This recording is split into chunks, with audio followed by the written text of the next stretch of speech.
En este momento voy a invitar al pastor Doug. Pastor, tenemos un tema muy importante esta noche.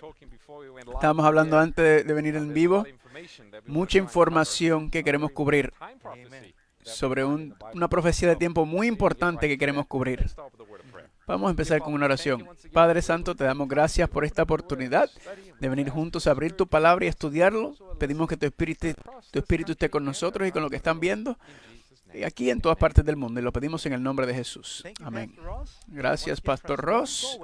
Recuerden, después que terminamos la presentación, no se nos vayan porque vamos a regresar para contestar las preguntas. Así que los animo a que si tienen alguna pregunta sobre el estudio que van a ver, envíen sus preguntas por medio de Facebook y con mucho gusto se las haremos llegar. Y en YouTube también.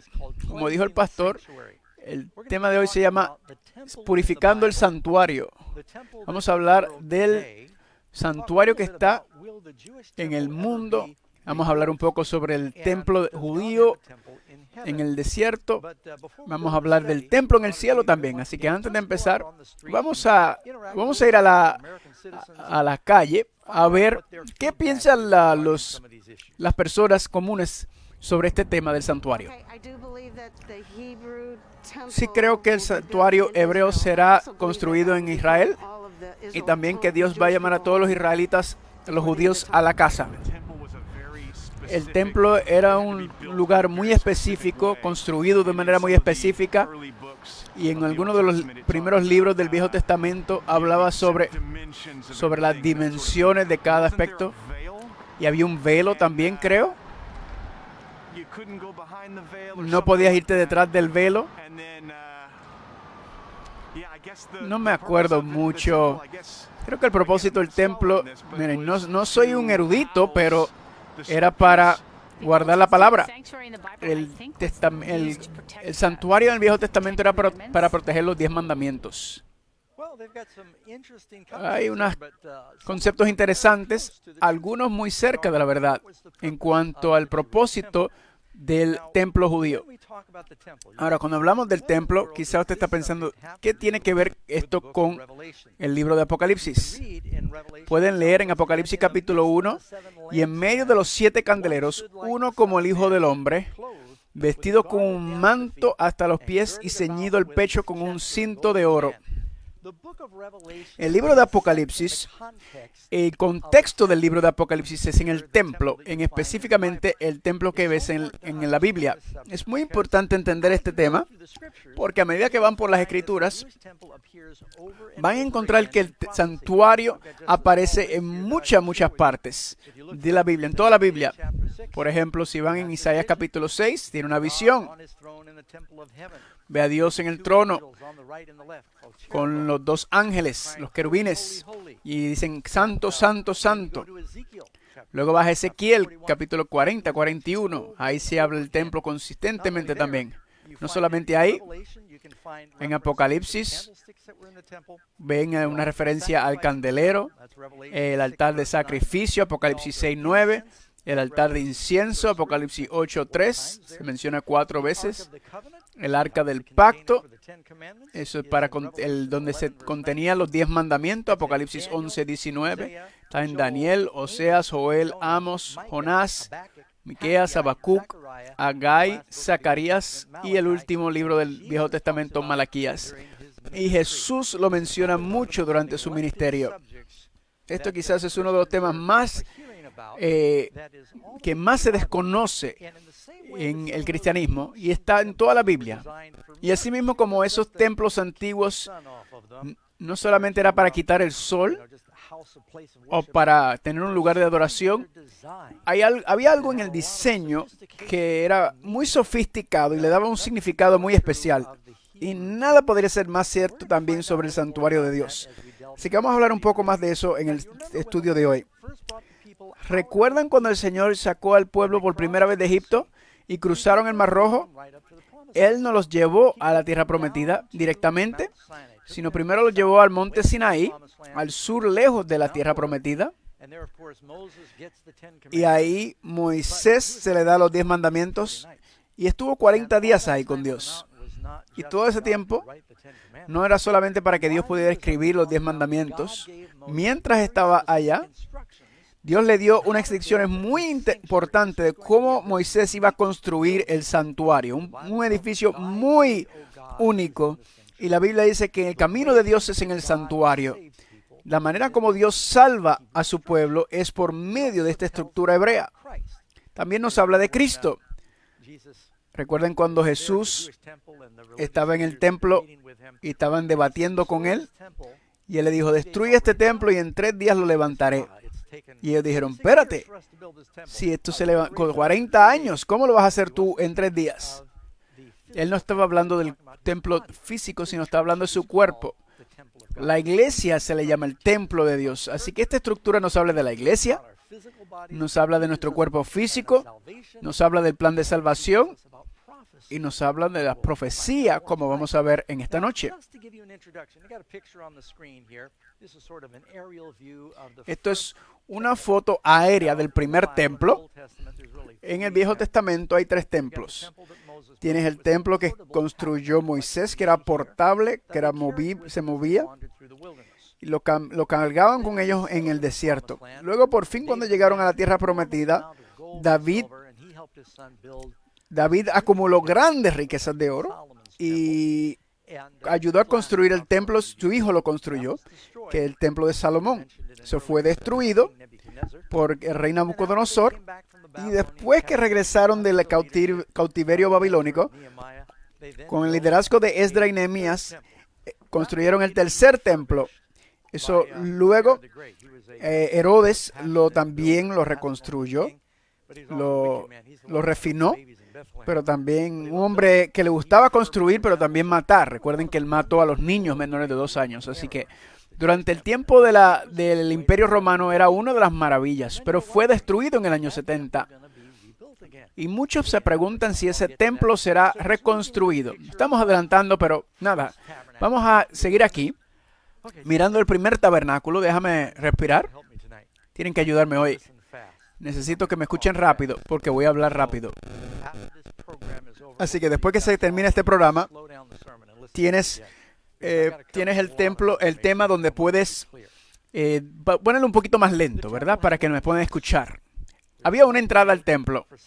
Hay una manera para Dios. Jesús dijo, yo soy la puerta.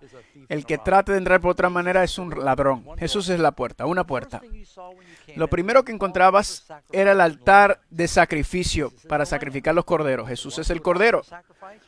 El que sacrificaba el cordero era el sumo sacerdote. Jesús es el sumo sacerdote. Después ibas al altar y lo próximo se encontraban con el lavacro de agua. Ahí representa que Jesús también es el agua de vida. Y después que aceptan a Jesús, aceptan la sangre del cordero, luego pasan al agua, sacrificaron la Pascua y luego pasaron por el Mar Rojo.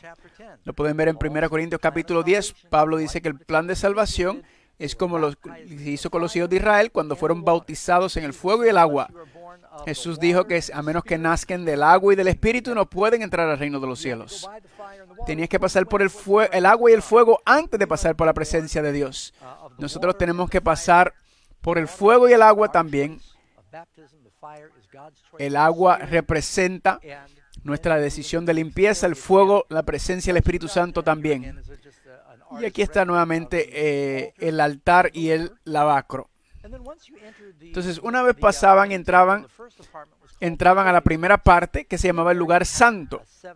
Y ahí había un candelero. En Apocalipsis capítulo 1, Cristo aparece en este lugar entre los 7 candeleros. No en un santuario terrenal, pero en el santuario celestial. Y Jesús es la luz del mundo. Pero no solamente Él es la luz del mundo, sino Él le dijo que también ustedes van a dar mi luz al mundo. No pongan su luz debajo de esconderlo, sino hay que mostrar la luz al mundo. Luego en el lugar contrario estaba la mesa del pan de la proposición. Jesús es el pan de vida también, que representa la palabra de vida. Y de frente, Solamente habían 3 artículos dentro del lugar santo y estaba el altar de incienso. Y ahí ponían carbones encendidos, lo sacaban del altar en el patio y lo tomaban y lo ponían con incienso.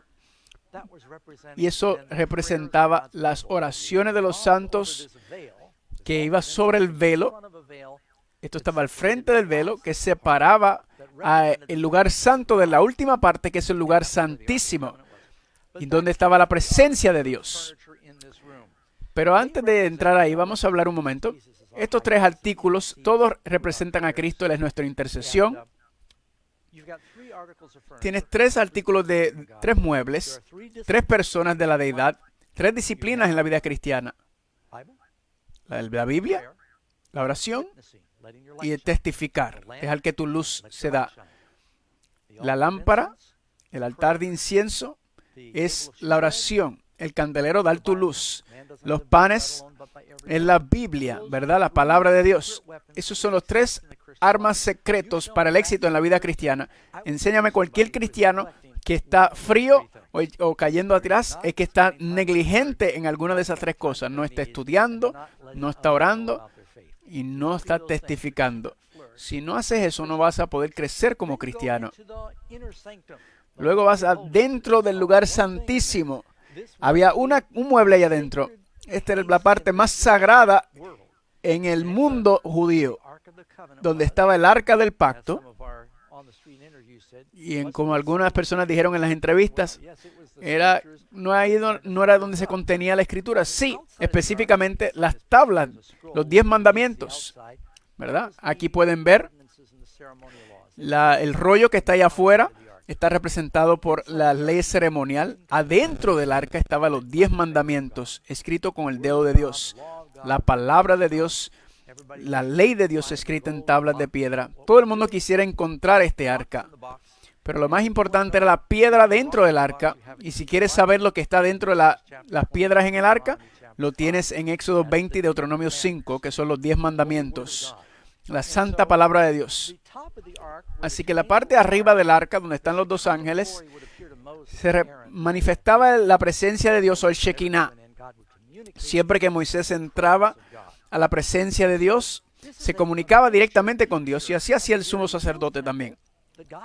Así que esto es una representación miniatura del templo de Dios en el cielo, y ahí aprendemos el plan de salvación. Ahora, antes de entrar en nuestras preguntas, me gusta empezar con un estudio, una historia de la Biblia. Quizás ustedes se acuerdan.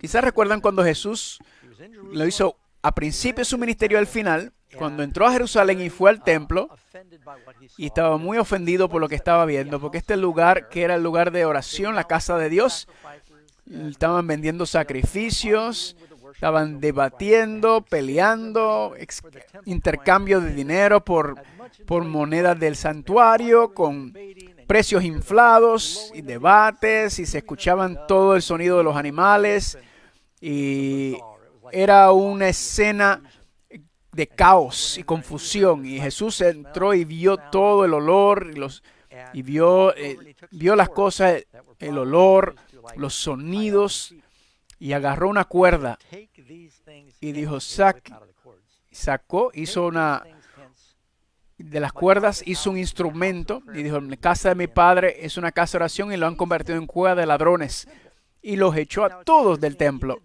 Ahora, lo hizo 2 veces en su ministerio,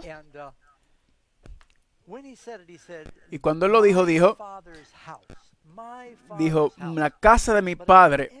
Pero al final de su ministerio, cuando salió del templo, él dijo, tu casa los ha dejado desolados. Su palabra cambió. Algo pasó desde la casa de mi padre a su casa. Porque cuando ellos como una nación rechazaron a Jesús, el propósito del templo ya llegó a su fin en ese momento. Así que vamos a entrar en la lección, y creo que esto va a tener más sentido a medida que lo vamos leyendo. Primera pregunta. Vamos a leer primero la profecía más larga de tiempo sobre cuándo se hizo el santuario. Ya vimos a Jesús purificar el santuario en el Nuevo Testamento, pero también en el Viejo Testamento hay. Vamos a ir a Daniel capítulo 8. Daniel capítulo 8. Y en esta profecía el profeta habla sobre un gran juicio que va a llegar y es la purificación del santuario. Así que voy a empezar en el versículo 3. Final del 2. Vi pues en visión, estando junto al río Ulai, y alcé mis ojos y miré, he aquí un carnero que estaba delante del río.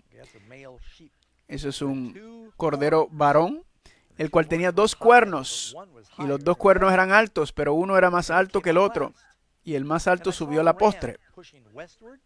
Vi que el carnero hería con los cuernos al poniente, al norte, al sur, y que ninguna bestia podía meterse de pie delante de él, ni había quien librara su mano, y hacía conforme a su voluntad, y se engrandecía.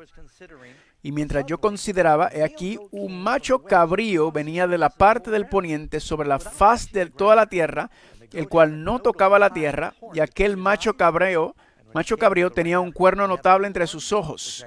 Y vino hasta el carnero que tenía los 2 cuernos, el cual yo había visto que estaba delante del río, y corrió contra él con la ira de su poder. Y lo vi que llegó junto al carnero y se levantó contra él, y lo hirió y quebró sus 2 cuernos, porque en el carnero no había fuerzas para pararse delante de él. Lo derribó por tanto en tierra y lo pisoteó, y no hubo quien librase al carnero de su mano. Y el macho cabrío se engrandeció en gran manera, y estando en su mayor fuerza, aquel cuerno fue quebrado, y en su lugar salieron otros 4 cuernos notables hacia los 4 vientos del cielo. Y de uno de ellos salió el cuerno pequeño, el cual creció mucho al sur, al oriente y hacia la tierra gloriosa. Y se engrandeció hasta el ejército del cielo, y parte del ejército de las estrellas echó por tierra y las pisoteó. Aún contra el príncipe de la fortaleza se engrandeció, y por él fue quitado el continuo sacrificio, y el lugar de su santuario fue echado por tierra. Y el ejército le fue entregado a causa de la prevaricación sobre el continuo sacrificio. Aquí está el plan de salvación. Y el lugar de su santuario fue echado por tierra. Así que ya hablamos. Este carnero y este macho cabrío representan reinos, y nos dice que el carnero vino y luego vino el macho cabrío, lo destruyó. Ese cuerno principal se rompió, salen 4 cuernos, de ahí sale otro cuerno, se convierte en gran reino y empieza a guerrear contra Dios y echa la verdad por el piso, por la tierra. Así que, ¿qué está pasando cuando echa la verdad al suelo? Luego dice, versículo 13, y oí un santo que hablaba, y otro de los santos dijo a aquel, ¿hasta cuándo? Así que los ángeles están preguntando sobre la profecía de las naciones. ¿Hasta cuándo durará la visión del continuo sacrificio y la prevaricación asoladora que pone el santuario?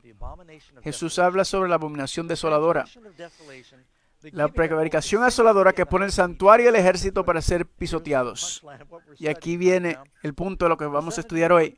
Y él me dijo, hasta 2300 tardes y mañanas, y el santuario será purificado. Así que leí mucho. Ahora quería que vieran el trasfondo de lo que vamos a estudiar hoy. Pero no se preocupe que ahora lo vamos a ir explicando poco a poco.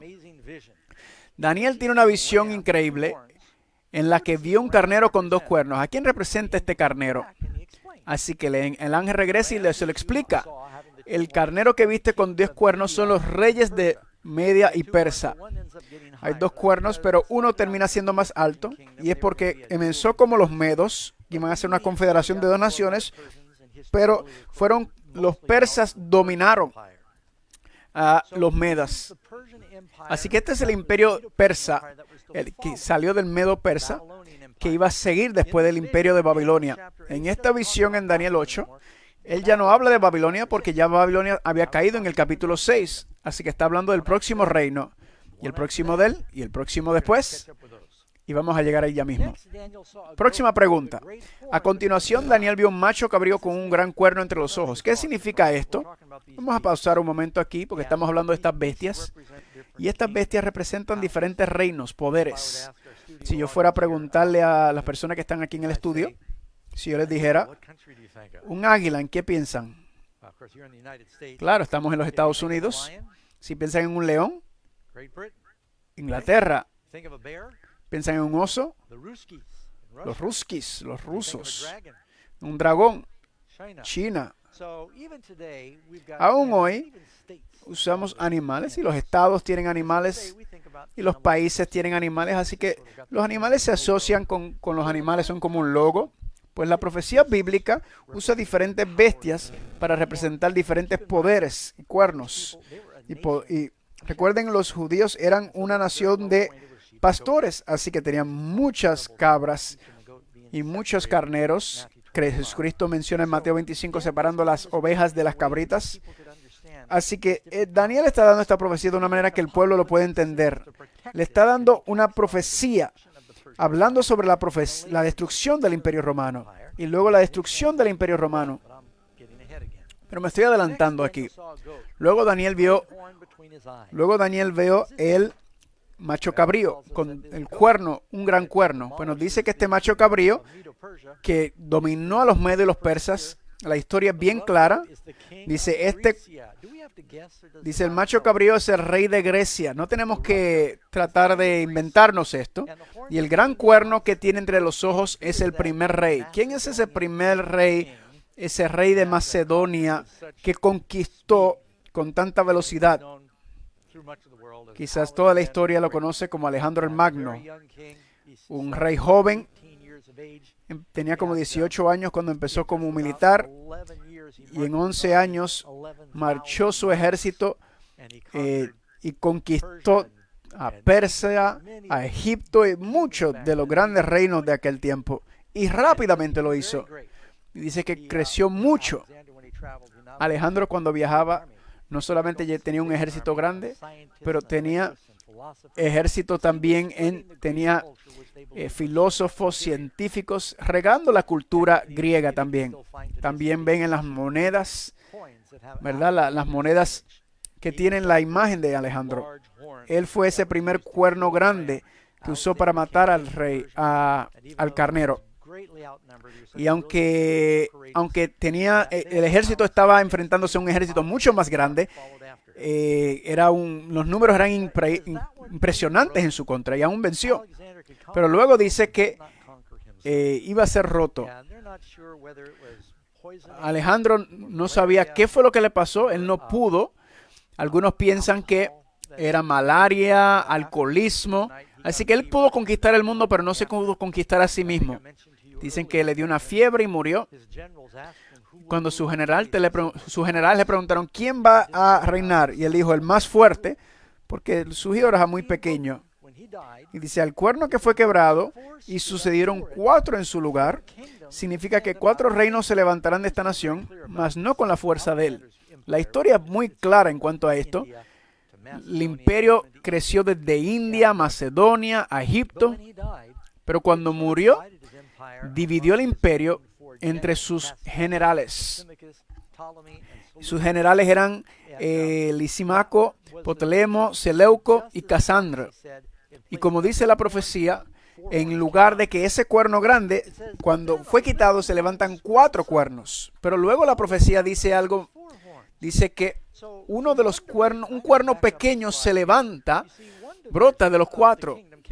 Así que una división del imperio, Casandro, tomó el lado donde está Roma, y de ahí salió otro reino que se levantó.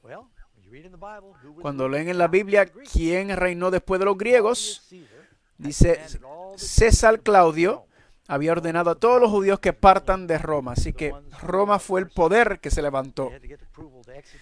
Necesitaban la autorización, los judíos, para poder matar a Jesús. Necesitaron permiso de los romanos.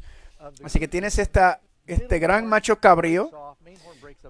El cuerno principal se rompe, se levantan 4, la división de 4, pero de ahí de uno de ellos se levanta el imperio romano y termina creciendo más que los otros 3 y domina a todos los demás. Y eso es exactamente lo que pasó en la historia. Aún hoy en la arquitectura se llama la arquitectura greco-romano porque los romanos surgen de los griegos y absorbieron mucho de su cultura y sus dioses y su gobierno. Y dice, en este cuerno pequeño, habían ojos como ojos de hombre. Ahora, esto es Daniel capítulo 7, está hablando del mismo cuerno. Ojos como de hombre y su boca que hablaba grandes cosas. y él será diferente del primero. Y de este cuerno es que se levanta el poder anticristo. Ahora, quiero pausar un momento aquí. Cuando hablamos de la bestia en Daniel, no hemos leído Daniel 7 aún. En Daniel 7 aparece un león, un oso, un leopardo y una bestia rara. Cuando hablas Apocalipsis, nos habla de la bestia de las bestias, que es una amalgamación de todas las bestias. Y este es el que impone la marca de la bestia. No estamos hablando de algún monstruo saliendo de la tierra. Estamos hablando de los poderes políticos que tendrán influencia sobre el mundo. Ahora crece y sale de Roma y se riega, y se amplía y crece. De hecho, esta semana, el sábado en la mañana, el viernes en la noche y también el sábado en la noche, hablando sobre la bestia y la marca de la bestia. Así que, por favor, no se lo pierdan. Así que a Daniel se le dijo que este cuerno pequeño contaminaría el santuario. ¿Cuánto tiempo hasta que se purifique? Esto lo leímos. Dijo 2300 tardes y mañanas, y entonces el santuario será purificado. ¿Limpiado de qué? Bueno, dice que el poder de la bestia pisoteará la verdad y el santuario, así que iba a pisotear todo lo representado por el ministerio de Jesucristo, el evangelio de la salvación, y trataría de corromper eso y mentir sobre esas verdades y contaminarla. Así que es un poder religioso político. ¿Cómo Daniel respondió cuando vio que el cuerno pequeño perseguía al pueblo de Dios y oscurecía la verdad? Daniel ya se está poniendo viejito, ya está en los 80s, y está tan y tan triste, asombrado con lo que está viendo, que Daniel dice, y yo, Daniel, me desmayé y estuve enfermo algunos días y me asombró la visión, pero nadie la entendió. Ese es Daniel 8:27. Así que el ángel trata de ayudarlo para que lo entienda, pero Daniel está asombrado por todo esto. El ángel entonces se da cuenta que Daniel se está subiendo de edad y que necesitaba recuperarse. Así que el ángel regresa en el próximo capítulo y toma donde lo dejó para no solamente hablarle del principio de estos 2300 días, sino también la profecía más importante que Daniel estaba orando, ¿cuándo vendría el Mesías? Este fue lo más profundo en los corazones de los judíos. Así que vamos a Daniel 9 y ven a Daniel completo. Vamos a ir ahí un momento. Daniel está orando y en su oración él está preguntando hasta cuándo Dios va a permitir con esto, porque esto tiene una relación buena y mala. Una de las razones principales de la nación era cómo Dios salva. Cómo lo salvó de Egipto a pesar de su terquedad. Nos muestra cómo Dios nos salva a nosotros a pesar de nuestra terquedad. Nos convierte y nos da un corazón nuevo en el pacto nuevo. Nos saca por las plagas. El diablo, Satanás, el faraón no quiere soltarlos, como el diablo ni a nosotros. El mar rojo, el bautismo, pilar de fuego, bautismo de fuego. Tienen hambre, pan del cielo. El hombre vive por la palabra de Dios. Sed, agua de vida de Jesucristo. Toda la experiencia de los hijos de Israel nos está diciendo del plan de salvación. Y cuando construyeron ese tabernáculo en el desierto, ilustraba el poder para salvar y el pisotear ese santuario es pisotear el santuario. Sabemos que hoy hay mucha hipocresía y corrupción tratando de infiltrar al cristianismo. Es la religión más dividida en el mundo porque el diablo siempre está atacando el cristianismo. Así que Daniel empieza su oración en Daniel capítulo 9, versículo 23. Y el ángel viene a donde él. Y el ángel le dice, al principio de tus súplicas se emitió la orden y he venido a decírtelo. Eso es bueno saber. La velocidad de la luz es la velocidad de la luz es lo más rápido que existe, la velocidad del sonido. Pero los ángeles viajan más rápido porque los ángeles salen del cielo al principio de la oración y pasa por ahí en la velocidad del pensamiento y llega a la tierra antes de que Daniel termina. Y dice, ¿por qué viene? Y en el próximo capítulo, el ángel explica la profecía con mayor detalle. ¿Cuánto tiempo fue el periodo de tiempo no descrito previamente en la visión? Así que el ángel le dijo, mira, te voy a decir algo más. Voy a terminar el mensaje que te había dado, pero otra cosa te voy a dar. Si van a Daniel capítulo 9, versículo, mira lo que nos dice. Vamos a empezar en el versículo 22. Esto es Gabriel. Sabemos porque él viene y se le aparece a María cientos años después y no ha ganado, no ha envejecido ni un solo año.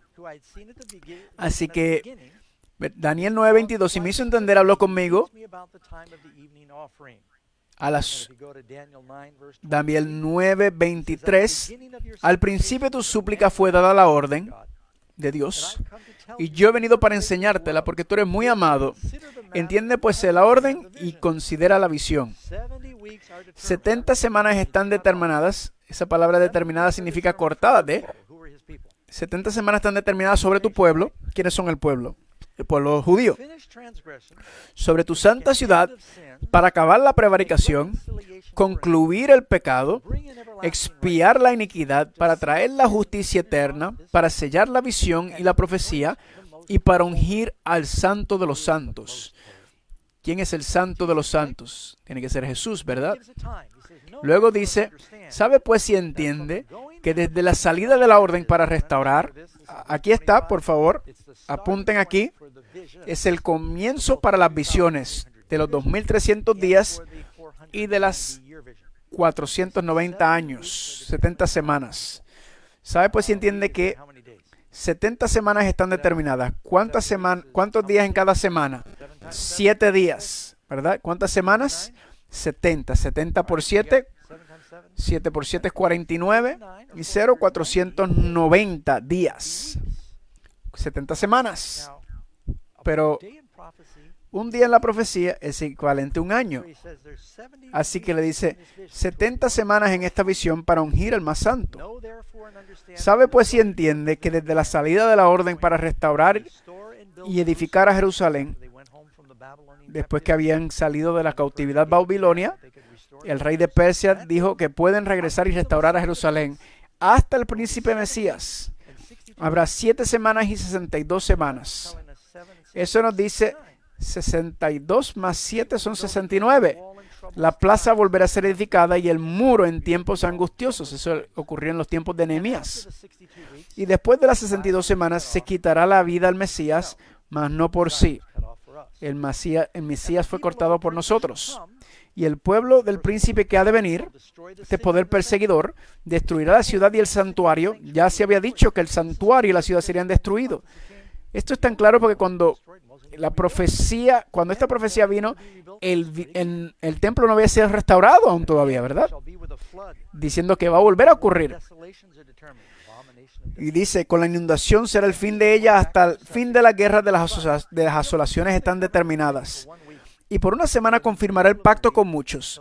Y a la mitad de la semana hará cesar el sacrificio y la ofrenda. Y después con la muchedumbre de las abominaciones vendrá el desolador, aún hasta una entera consumación y lo que está determinado que derramará sobre el pueblo asolado. Ahora, vamos a regresar a nuestras preguntas para profundizar.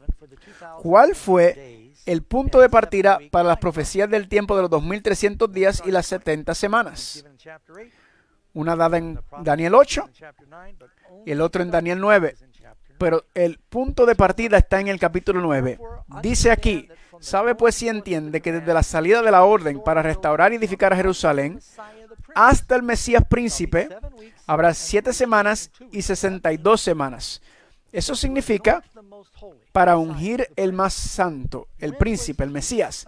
¿Cuándo fue Jesús ungido? En su bautismo. Vamos a entrar a eso ya mismo. Ahora, el decreto del rey Artajerjes fue dada en el 457 a.C. Jesús nos da el decreto, de hecho, en Esdras capítulo 7, versículo 7. El mismo decreto está reproducido.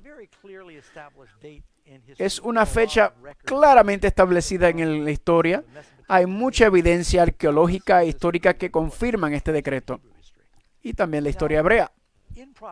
Ahora, en la profecía, cuando habla de un día, representa un año. Lo pueden ver aquí en Ezequiel 4:6. Es designado cada día durante un año. En Números capítulo 14:34, cada día durante un año. ¿Recuerdan en Lucas capítulo 13? Cuando los líderes religiosos vinieron a advertir a Jesús, Herodes había matado a Juan el Bautista, y Jesús dijo, dile a aquella zorra que hago curaciones y milagros y saco demonios hoy, mañana y al tercer día. Esto fue apenas llevaba 6 meses en su ministerio. No predica 3 días más, sino 3 años más. Así que hasta Jesús usa el principio del día por año. Ahora, siguiendo que cada día profético equivalente a un año, y empiezas en el 4:57, vamos a ver qué pasa aquí. Y el ángel le dijo, si contaras 69 semanas desde el 4:77 antes de Cristo, llegarías al Mesías príncipe. ¿Pasó esto? Ahora dice aquí, y todo esto fue hecho para que se cumpliera lo que dijo el Señor por medio del profeta cuando dijo, y aquí una virgen concebirá y dará a luz a un hijo y llamará su nombre Manuel, que se traduce como Dios con nosotros. Jesús vino en el tiempo profético y dice para ungir al santo, al santísimo. Así que 490 años en esta profecía de 70 semanas, pero lo divide. Así que primero vamos a mirar 483. Eso nos lleva hasta el año 27 Anno Domini, si empiezan en el 457. Cuando Jesús empezó a predicar, ¿qué dijo? El tiempo se ha cumplido. ¿De qué está hablando? Está señalando esta profecía que habla de su ungimiento. Así que si van al los 483 años, desde el 457, eso te lleva al año 27 Anno Domini, el año del Señor. En el Evangelio de Lucas 3, esto es una de las fechas más confirmadas, porque Lucas es muy bueno. El doctor Lucas nos dice, tienes a Tiberio César, tienes a Pilato, tienes a Felipe Agripa, y sabemos que solamente hay un momento en que todos estos reinos están unidos. Y aquí están en el año 27 AD. Jesús viene a Juan el Bautista y lo bautiza. Y el Espíritu Santo desciende por él y ahí empieza el ministerio para ungir almas santos. Jesús nunca hizo un milagro hasta que fue bautizado. Justo en el momento. Y los judíos debían haber buscado la fecha para saber cuándo naciera, porque sabían que no podía ser sacerdote hasta los 30 años. Así que van del 27 a 30 años. Jesucristo nació aproximadamente el año 3 y 4 antes del calendario que está con su fecha. Vamos a seguir. En el medio de la semana confirmará el pacto. Así que si van a 3 años y medio, ¿qué iba a suceder a continuación en la profecía? Después de las 62 semanas, se quitará. Así que tiene las 7 semanas cuando están construyendo el santuario. Ahí está aproximadamente las paredes de la ciudad, aproximadamente 49 años. Y luego dice, después de ese periodo de tiempo, el Mesías será cortado, mas no por sí mismo. Así que tiene las 62 semanas después de esas 7. ¿Y qué pasará? El Mesías será cortado en medio de estas últimas 7 semanas. De estos 7 días, estos 7 años.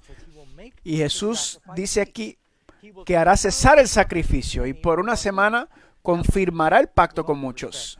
Con todo el respeto, yo tengo muchos amigos que piensan que el que va a confirmar el pacto es el anticristo. Y digo, ¿de verdad?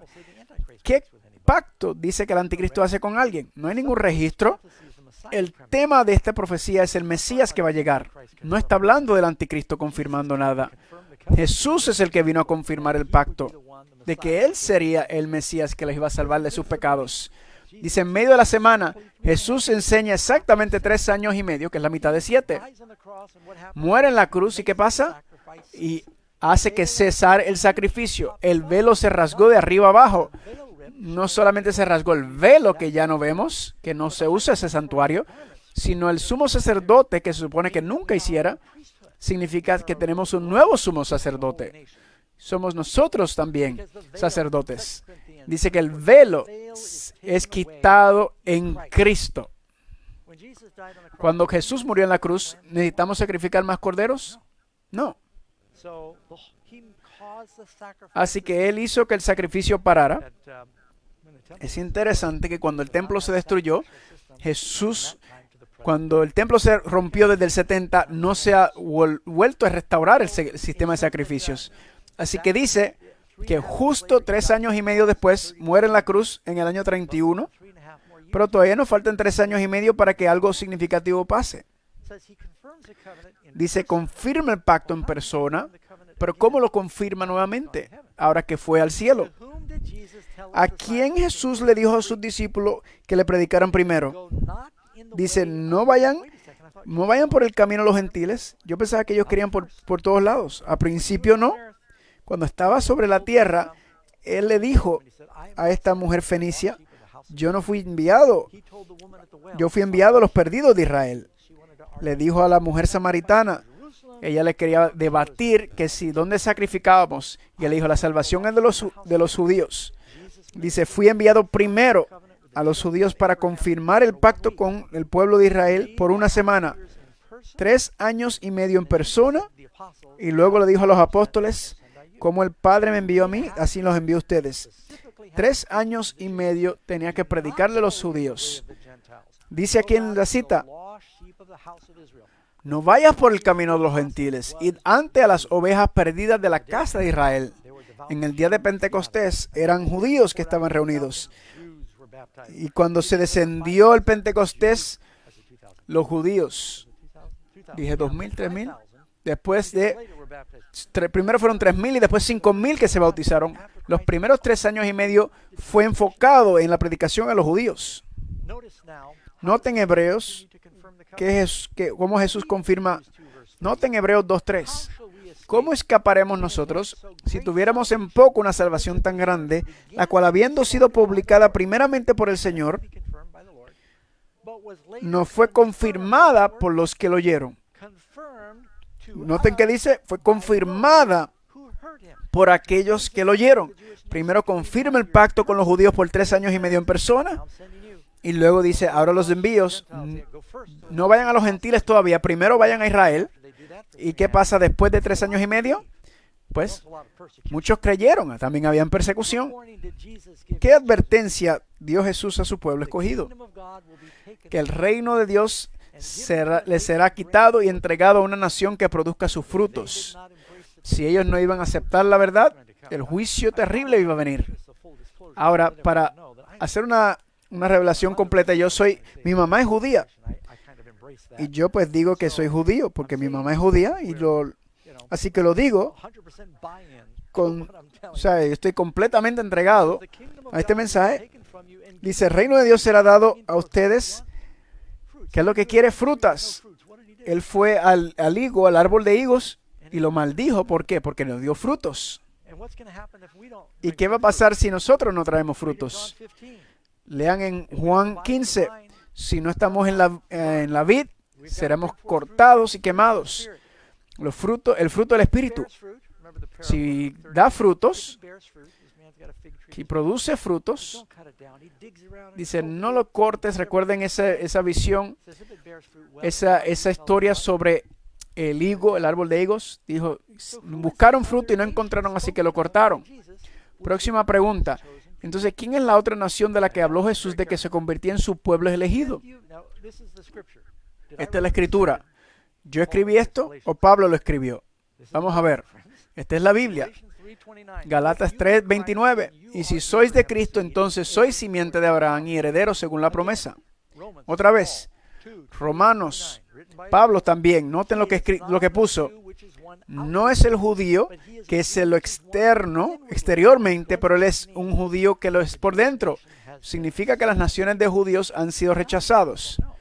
No como pueblo. De hecho, Pablo dice que los gentiles son injertados dentro de Israel y participamos del fruto y las promesas que Dios le dio a Abraham, Isaac y Jacob. Nosotros, los cristianos del Nuevo Testamento, somos salvos por medio de las promesas que Dios hizo a la casa de Israel. ¿Cuál es el viejo pacto? ¿Cuál es el nuevo pacto? Perdón. Haré un nuevo pacto con la casa de Israel. Así que todos los judíos tenemos que entrar en el pacto que Dios hizo con los judíos. Ahora, ¿qué dice? 3 años y medio después que murió Cristo, lo dice en la Biblia, Esteban, uno de los diáconos, lleno del Espíritu Santo, estaba predicando, convirtiendo a muchos, y muchos de los líderes religiosos se sintieron amenazados y lo llevaron a donde a Jesús lo juzgaron también. Trata de defenderse y tapan sus oídos. ¿Qué significa si se tapan los oídos? No es bueno. Taparon sus oídos, lo sacan fuera de la ciudad y lo apedrean. 3 años y medio después de que Jesús fue sacado de Jerusalén, por medio de este juicio falso, condenado falsamente, dice, tomaron la ropa de Jesucristo y también hicieron lo mismo con Esteban y lo pusieron a los pies de Saúl. Jesús muere en la cruz y dice, Padre, perdona a los que no saben. Esteban 3 años y medio después le dice, Padre, no los culpes. Es un eco de todo lo que hizo Jesús. Ahora lo hacen con su apóstol y lo hacen con este profeta. Así que una gran persecución. Y adivinen quién se convierte junto después. Pablo. Se convierte Saulo en Pablo. ¿Verdad? Uno de los grandes conversiones.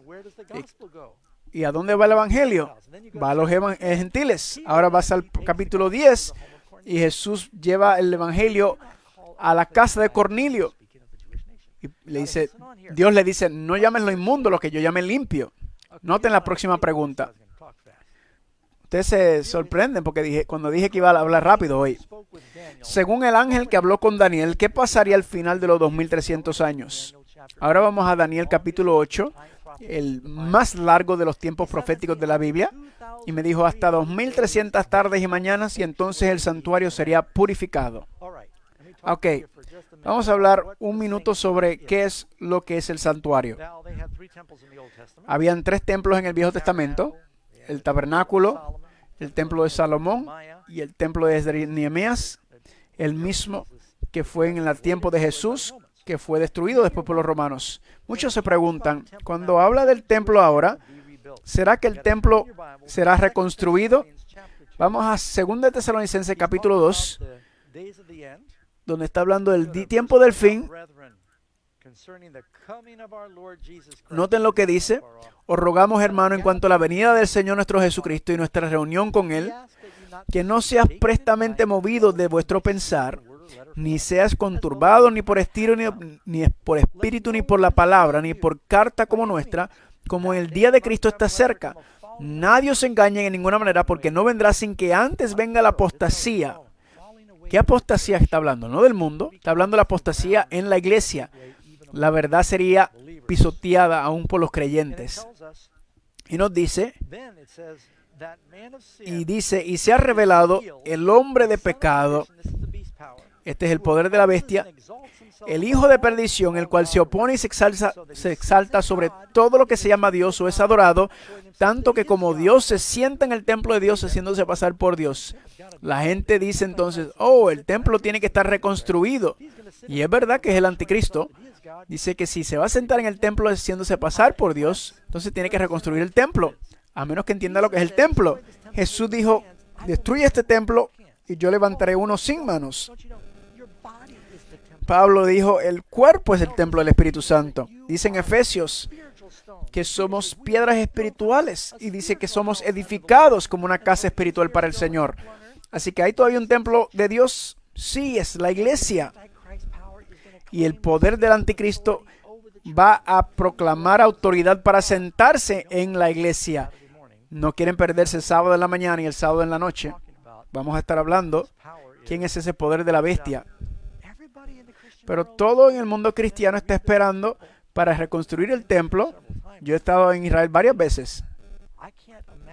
No recuerdo, no puedo pensar en un escenario donde los judíos van a permitir que los judíos tumben el santuario, el templo islámico, en la mezquita que tienen, Ellos no lo van a permitir. No está hablando de un judío del anticristo sentándose en un templo literal, sino que está hablando del anticristo sentándose sobre la iglesia cristiana como el poder. Hay un templo también en el cielo. Cristo es nuestro sumo sacerdote, donde intercede por nosotros. Dice, entonces el santuario será purificado. Así que vamos a esta última profecía de tiempo.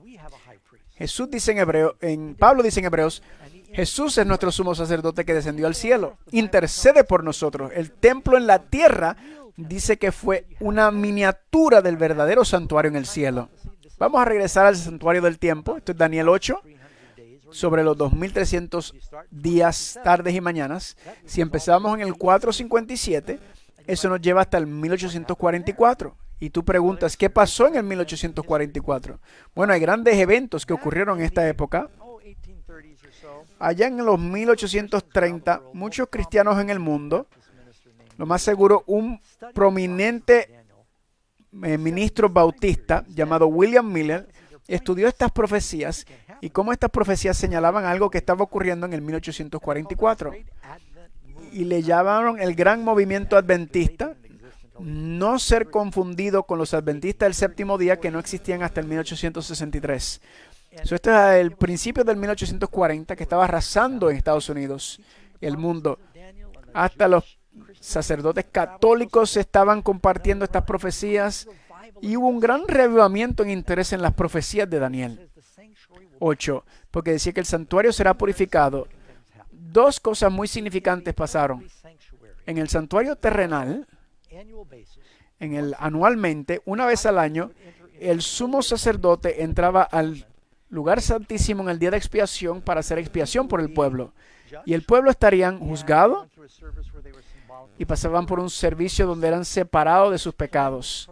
Era la purificación de los pecados que habían estado acumulados durante el año. Jesús durante todo el año ha estado sirviendo como nuestro sumo sacerdote, como el diariamente, el continuo. Pero antes de la segunda venida, pasa a su última fase. ¿Saben? En Apocalipsis están las 7 iglesias. La última etapa se llama la iglesia de la Odisea. La Odisea significa el juicio del pueblo. En 1844, Cristo entró en la última fase de su obra como sumo sacerdote en el juicio. ¿Saben? Cuando Cristo viene, va a dar recompensa, ¿verdad? Dice, vengo con la recompensa en mi mano. Para Él dar la recompensa cuando Él venga, significa que la investigación se tiene que hacer antes de su venida. No es suficiente decir, Señor, Señor. Él va a pasar por los libros. La Biblia dice que los libros fueron abiertos. Vamos a seguir aquí. Así que aquí están los 490 años del final de las 70 semanas. Y luego empieza hasta el 1844, el tiempo del juicio. No solo Jesús está terminando su trabajo como sumo sacerdote. ¿Qué dijo el ángel? Que el santuario sería purificado. No solo purificado del pecado que están en el cielo, acumulados en los libros, sino una limpieza de los pecados que habían infiltrado en la iglesia. La verdad fue echada por tierra durante la Edad Oscura. La iglesia empezó a enseñar que te quemabas para siempre en el infierno si te perdías. Enseñaban que si morías iba al cielo, a la tierra. Dice que puedes pagar por los perdón de los pecados. Puedes orarle a los ídolos. Y aunque la Biblia prohíbe eso, que puedes confesar tus pecados a un sacerdote. Que el bautismo es por aspersión en vez de por inmersión. Todas estas enseñanzas bíblicas, no bíblicas, entraron a la iglesia y el santuario fue contaminado. Pero Dios comenzó un movimiento en 1844, donde empezó a limpiar el santuario en el cielo y en la tierra, que es entre su pueblo. 1844 es un año, me da risa, porque alguien está tratando de traducir esto mientras yo estoy hablando en español. Perdón, Carlos, pero él lo puede hacer. ¿Saben el primer mensaje electrónico dado? 1844. Samuel Morson envió el mensaje. ¿Qué envió Dios? Algo más pasó en el 1844. Dice, Charles Darwin hizo su teoría de la evolución durante su viaje. Carlos Marx comenzó el manifiesto comunista, comienzo de la evolución, del ateísmo. El edicto de la tolerancia, que los judíos podían regresar a la tierra prometida. La versión más vieja de la Biblia, el Codex Sinaiticus, confirmando la verdad de la palabra. Comenzaron los ferrocarriles en todo el mundo. La industria, la revolución industrial, todo ocurrió en este periodo de tiempo. Y grandes eventos religiosos ocurrieron a la misma vez.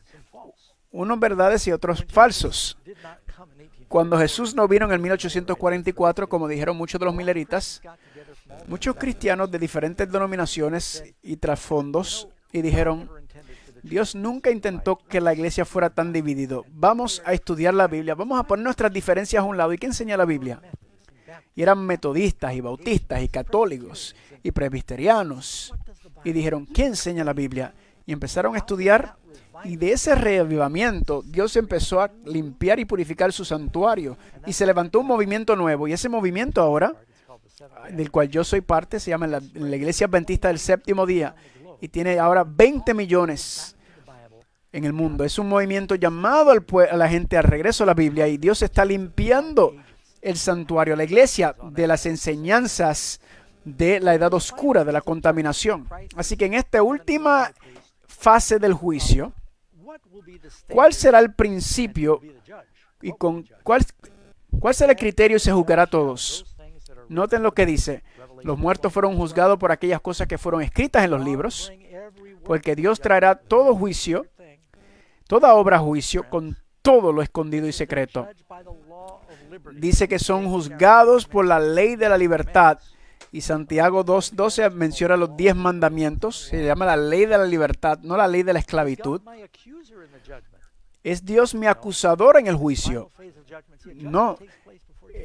Recuerden que el juicio ocurre antes de la venida de Cristo, la segunda venida. ¿Quién es el acusador? Esa serpiente antigua que se llama Diablo y Satanás fue arrojado a la tierra. Se le llama el acusador de nuestros hermanos. Es derribado, que los acusaba delante de nuestro Dios día y noche. Así que como este juicio está ocurriendo en el cielo, Satanás es el acusador, así como acusó a Job, acusó a Zacarías, acusó a Josué, el sumo sacerdote. Y cuando oramos, Jesús señala cuando nos acusa, Jesús señala a la sangre, su sangre, que cubrió nuestros pecados. ¿Tendré que enfrentar el juicio previo al advenimiento solo? ¿Cuál es la promesa? Si alguno hubiere pecado, abogado tenemos para con el Padre, Jesucristo el justo. Ahora, yo sé que esto ha sido un estudio profundo y rápido, pero vamos a tomar sus preguntas ya mismo. Pero la última pregunta. Si Jesús es nuestro abogado en el juicio, Él promete ganar nuestro caso, ganar su caso, si le entrega su vida hoy. Él va a tomar tus pecados y los va a poner bajo su sangre para darte perdón de pecados. Así que, familia, estamos profundizando en esto. Vamos a seguir profundizando en la semana con los temas que faltan ahora. Vamos a orar. Padre en el cielo, es tan increíble cuán acertada es la profecía que está mencionadas, que hablan de la primera venida de Jesús, que vino en el momento indicado y prometió que vendrá otra vez. Padre, creemos que vivimos en esa generación que lo veremos. Ayúdanos a prepararnos para rendirnos completa y plenamente, y que todos aquellos que están viendo puedan ayudar a otros a preparar. Que podamos tomar esta decisión de venir a Jesús y después ir por Jesús, porque el tiempo es corto. Bendícenos y te lo pedimos en el nombre de Jesús. Amén. No se vayan, recuerden que regresamos en un momento con las preguntas bíblicas. Queremos recordarle, familia, Amazing Facts acaba de comenzar con su departamento de Amazing Facts Latino, enfocado en la traducción no solamente de los sermones del Pastor Doug, también en materiales, escuela bíblica, literatura, escuela por correspondencia. Todo esto ustedes lo pueden accesar en nuestra nueva página Amazing Facts Latino, recién lanzado, amazingfactslatino.org. Ahí encontrarán literatura, revistas, libros y todas las escuelas bíblicas que pueden hacer en línea completamente gratis. Y también nuestra tienda, en el cual puede también comprar muchos de nuestros recursos que también están traducidos siendo traducidos. También les recordamos que si nos pueden acompañar en Amazing Facts Latino en Facebook, dale like, y Amazing Facts Latino en YouTube. Por favor, suscríbase, dale like también en Instagram, para que cada vez que tengamos un producto nuevo, cada vez que tengamos algún sermón traducido, también en vivo, estamos traduciendo los sermones del Pastor Doug, usted pueda venir y escucharlos, puede saber sobre nuestros recursos nuevos que estamos traduciendo. Amazing Facts tiene muchísimo material con contenido bíblico. Así que queremos que usted se beneficie de estos materiales. Así que por favor suscríbase a nuestras páginas, únase a nosotros para que también usted pueda disfrutar de todo este material y todo lo que estamos. Si usted quiere estudiar la Biblia más profundamente, quiere hacer un curso de estudio bíblico, tenemos 2 estudios, uno de 27 lecciones y uno de 24, completamente gratis, lo pueden hacer en línea.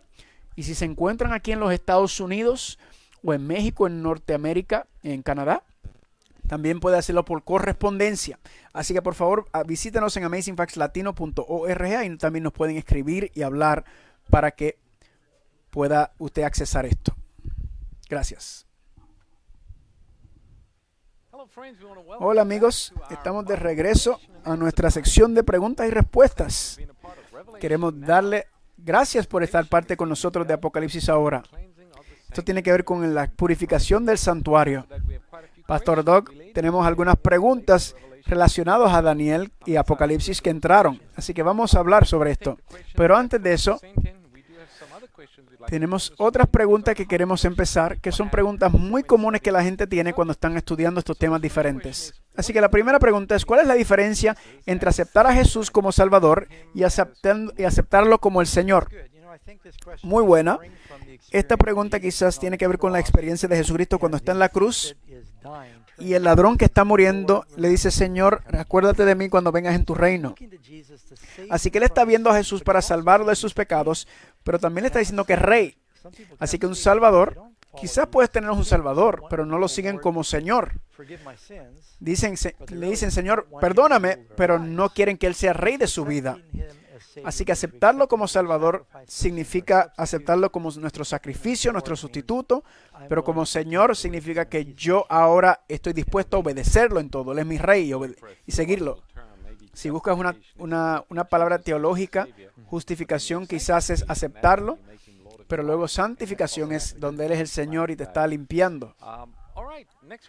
Próxima pregunta. Desde el registro de los pecados del pueblo de Dios fue transferido al macho cabrío en el día de expiación, ¿no eso también lo hace que Él cubre nuestros pecados? No tuve tiempo para hablar de eso, para hablar de Levíticos 16, donde habla del día de expiación, pero en ese servicio, una vez cuando el sumo sacerdote entraba al lugar santísimo, pasaba por un ritual donde tomaban dos machos cabríos, uno era sacrificado, se le llama el sacrificio del Señor. Así que sabemos cuál representaba a Jesucristo, pero a ese del Señor. El otro, los pecados eran transferidos a ese animal, a este macho cabrío, y era llevado fuera del desierto, pero no era sacrificado. Y muchos creen que esto representaba la última separación de Satanás. Aunque todo pecado comenzó por Satanás, aunque Cristo murió por nuestros pecados, en el fin, Satanás llevará la responsabilidad por los pecados de él y lo que él instigó sobre la humanidad y los ángeles. Así que cuando es echado en el lago de fuego, representa una separación completa. Ese se llamaba Azazel. Y ahora en una de las religiones célticas relacionan ese macho cabrío con el diablo. Así que el que murió representa al Señor, pero el otro que se sacaba fuera del santuario, el rumor era que lo llevaban afuera alguien que se podía depender, porque si esa cabra regresaba, era algo muy malo porque todos los pecados iban a regresar. Así que lo llevaban y lo tiraban en un risco o algo. No dice en la Biblia, eso es lo que escuché. Otra pregunta. Algunos dicen que el juicio toma momento en la cruz y otros dicen que empieza en la muerte. ¿Cuál es correcto?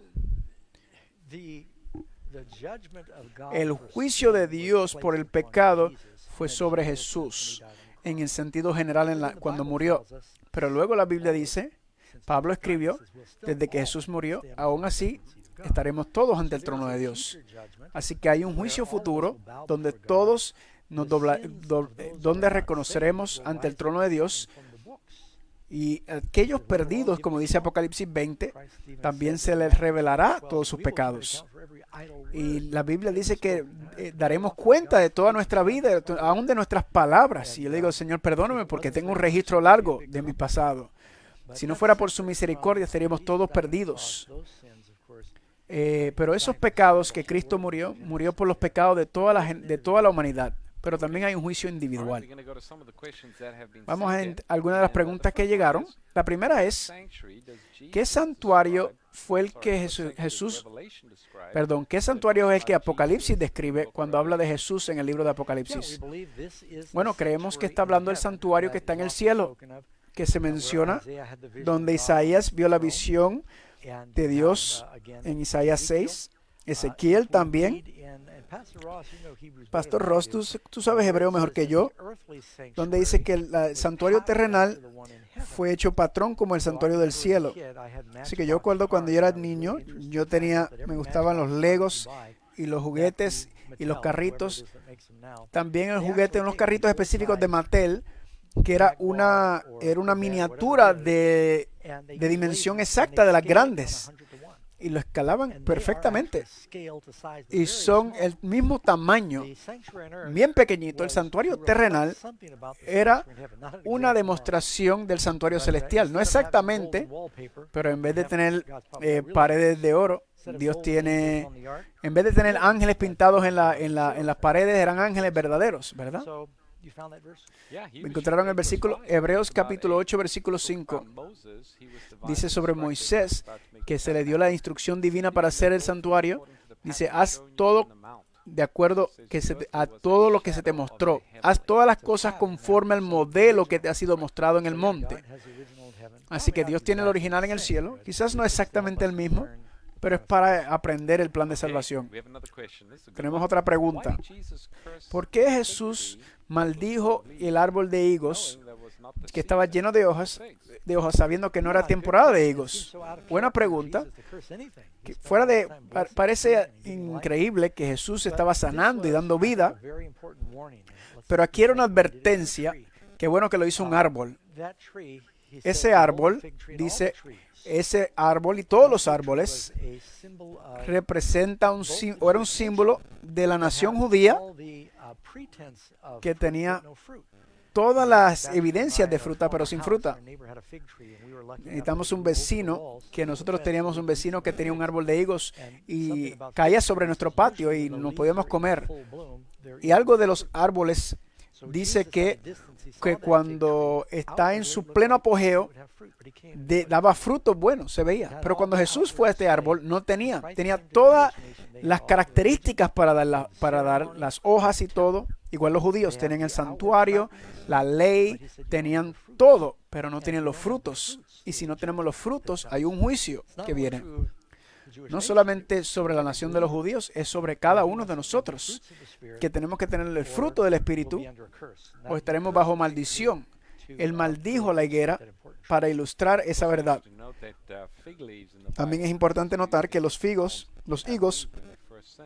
Adán y Eva, cubrieron su desnudez con hojas de higuera, hablando de la justicia propia, ¿verdad? Y después aquí tenemos un árbol de higos lleno de hojas, pero sin frutos. Es igual que Israel, buscando su propia justicia. Otra pregunta, ¿cuándo Jesús dejará de interceder de nuestro lado? ¿Será el final? Hay un periodo de tiempo justo antes de que Él venga, donde la probatoria termina. La vida continúa por un periodo de tiempo pequeño. Lo vemos en Daniel capítulo 12, versículo 1. Y en ese momento Miguel se levantará, el gran príncipe, Se levantará Miguel, el gran príncipe de nuestro pueblo, y habrá juicio. Se levantará en ese momento como nunca lo ha habido antes, y en ese momento mi pueblo será liberado. Así que cuando Miguel se levanta, es que ya no hay más intercesión.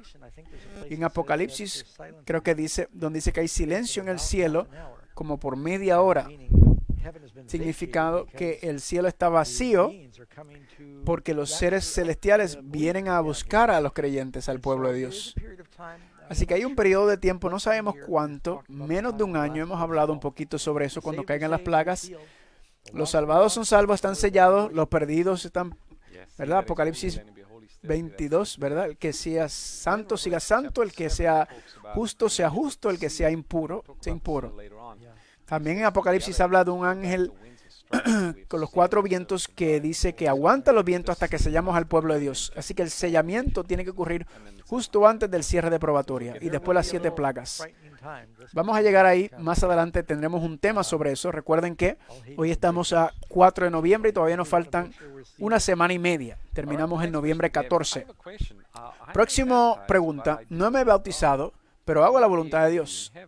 ¿Podré estar en el cielo o me tengo que bautizar para estar en el cielo?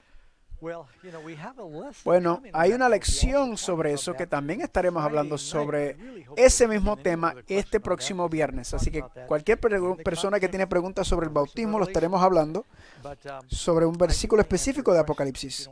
Pero quiero contestar tu pregunta por si no nos vemos a ver. ¿Van a haber personas en el cielo que no se bautizaron? En el Viejo Testamento muchos patriarcas no se sabe si practicaban el bautismo, pero las últimas palabras de Jesucristo fue: vayan a todo el mundo y bautízalos. Y le dice, aquel que sea bautizado será salvo. ¿Por qué alguien diría que creo en Jesús y no se quiere bautizar?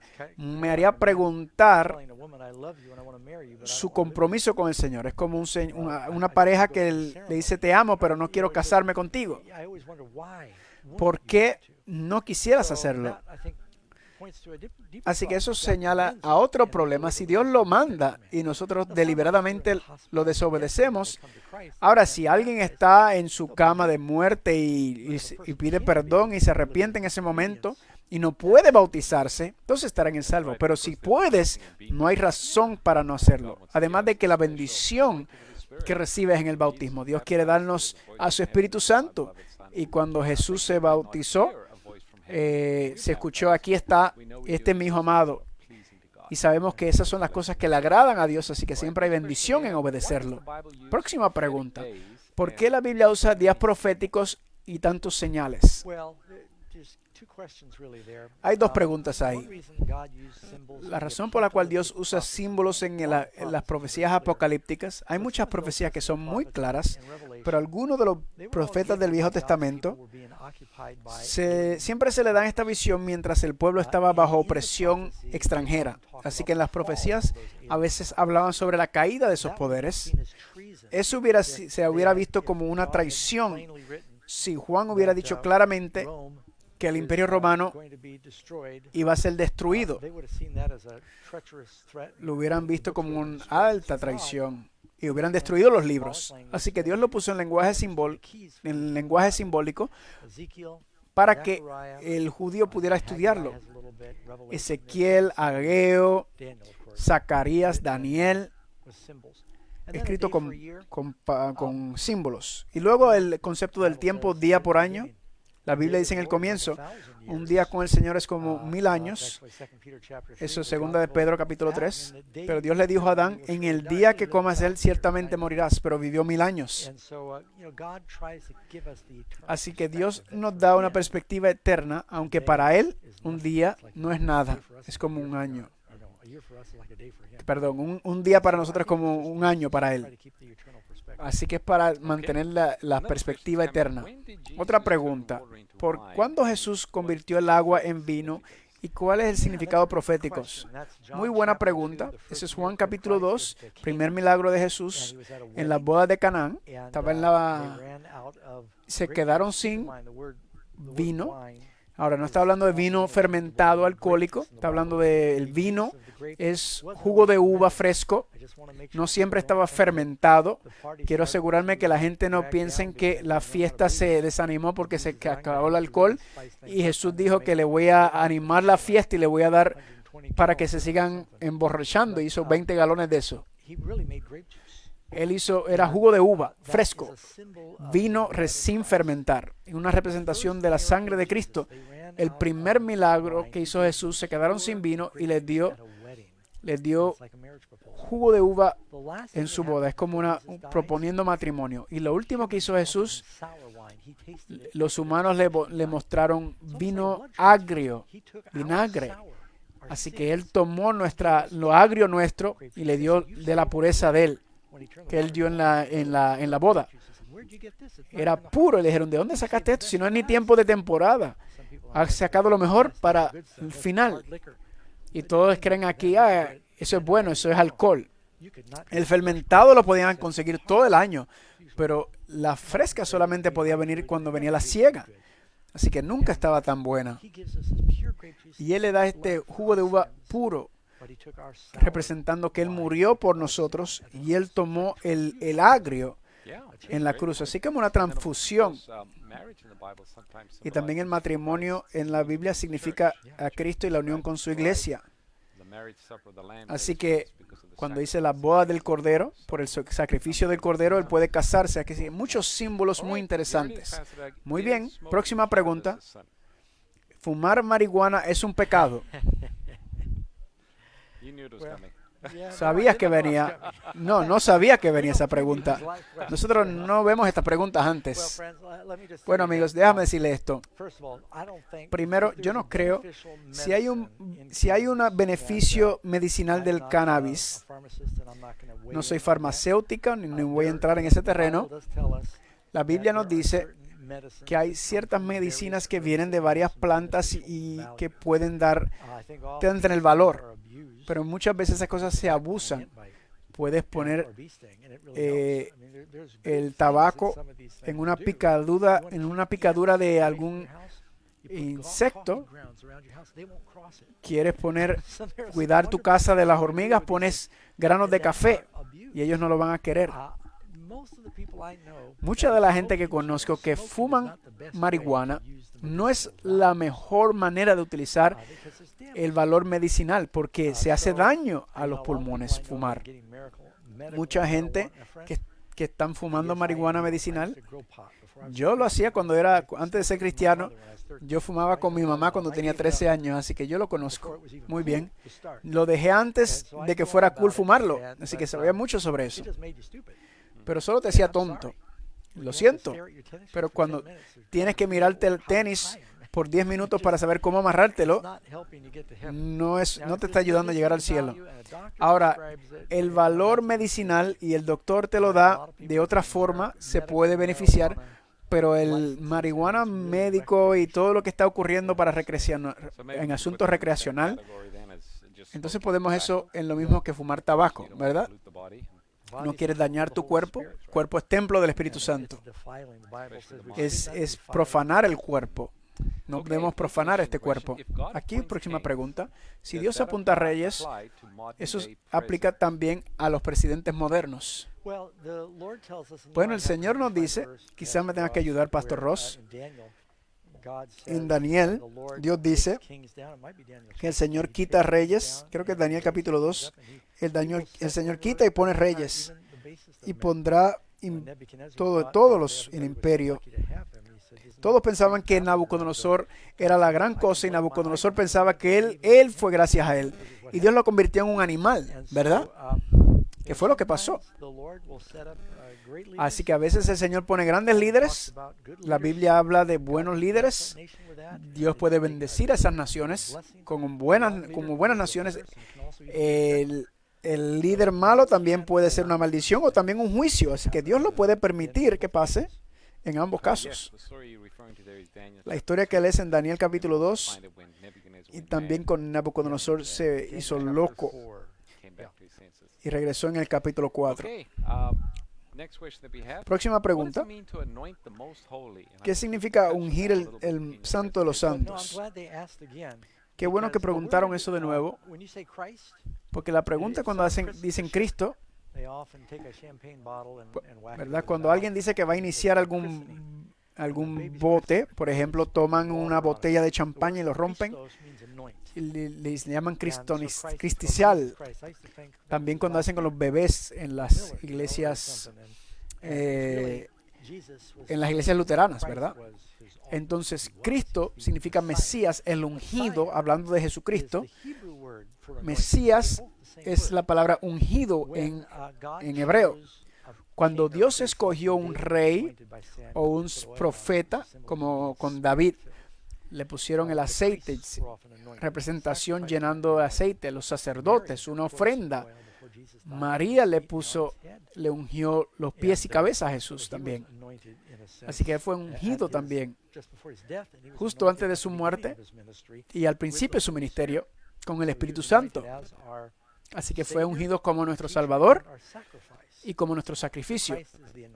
Así que Cristo es el ungido y Él comenzó su ministerio a los 30 años y no hay registro de él hacerlo antes de ungirse. ¿Hay que ponerse de rodillas para que Dios acepte nuestras oraciones? No necesariamente. La Biblia sí habla de que deberíamos, si podemos, si vas a venir al don del Señor, en humildad, ponerte de rodillas, representa una entrega, una humildad. Si alguien tiene problemas de rodilla o está enfermo, no significa que no puede. Recuerden, Pedro estaba orando cuando cayó en el agua. Hay personas que dicen que mientras yo estaba conduciendo y empecé a llorar y oré contigo en la radio mientras tú predicabas. Así que Dios no te dice, tienes que parar el carro y arrodillarte. Ahora, sí es apropiado para los que están saludables. En algún momento del día, antes de venir aquí, yo subí, oré. En la mañana también lo hago. En la iglesia también. A veces lo hacemos parado, a veces lo hacemos. Y también, así que la Biblia menciona que se oraba sobre de pie, de rodilla. Nehemías lo hizo mientras estaba sirviéndole vino al rey. Si Jesús dijo que ni una piedra será dejada sobre otra, ¿por qué todavía está el muro de las lamentaciones? Pastor Ross y nosotros y nuestra familia fuimos a Israel hace unos años atrás, así que fuimos muy cerca al muro de lamentaciones y son piedras masivas. Hay dos partes de la piedra. Está la piedra de fundación, está esta pared que es la plataforma sobre la cual la plataforma fue hecha, sobre el sonte, y luego hay una pared sobre la plataforma. Ni una piedra de otra se mantuvo de esa piedra, de esa pared. Ahí todo fue destruido. Ahí te lo enseña también. Estas piedras masivas ni los han movido de los tiempos de los romanos. Aún están donde los tiraron. En el 70 AD, hace ya casi 2000 años atrás. Así que cuando ven el muro de lamentaciones, parte también fue reparada. Algunos de los reyes otomanes, pero estás viendo la parte que era una pared de retener.